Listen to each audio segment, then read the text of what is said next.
نبی پاک صلی اللہ تعالیٰ علیہ وسلم کے کچھ صحابہ شوق عبادت میں، کچھ متشدد لوگ بھی ہوتے ہیں شوق عبادت میں وہ آ گئے اور حضور صلی اللہ علیہ وسلم کی ازواج مطہرات سے آ کے پوچھا کہ بتائیں نبی پاک نماز کیسے پڑھتے تھے۔ اب وہ اس شوق میں آئے تھے کہ ہمیں پتہ چلے گا کہ حضور ساری رات مصلی پہ رہتے ہیں، اگرچہ بعض احادیث میں یہ ملتا ہے لیکن وہ کبھی کبھار ہوتا۔ ان کا خیال تھا کہ ہمیں ملنا چاہیے حضور ساری رات نماز پڑھتے تھے تو ہم بھی ساری رات پڑھیں، ایک ذہن بنا لیا جاتا ہے نا۔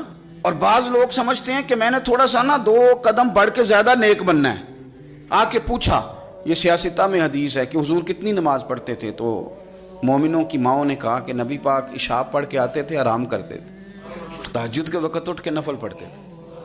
اب بھی یہ بات سننے کے بعد بھی انہوں نے مشورہ اور کرنا شروع کر دیا۔ پہلے گئے کہ معلومات کرتے ہیں، جس طرح حضور نماز پڑھتے تھے ہم بھی اسی طرح پڑھیں گے۔ اب جب جواب ان کی مرضی کا نہ آیا، اب انہوں نے کیا کہا، کہنے لگے جناب حضور کے صدقے تو اللہ نے اگلے پچھلوں کے گناہ معاف کر دیے، وہ تو پیغمبر ہے، رسول ہے، معصوم ہے، ہم تو گناہ گار ہیں، حضور تو تھوڑی بھی پڑھیں تو ٹھیک ہے، ہمیں زیادہ پڑھنی چاہیے۔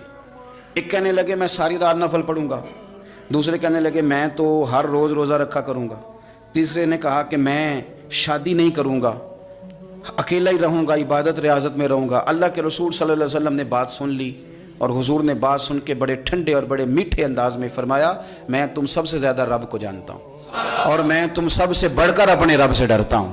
فرمایا میں عبادت بھی کرتا ہوں، آرام بھی کرتا ہوں، میں نکاح بھی کرتا ہوں اور عبادت بھی کرتا ہوں، میں اللہ کی بارگاہ میں بھی حاضر ہوتا ہوں اور حقوق العباد بھی ادا کرتا ہوں۔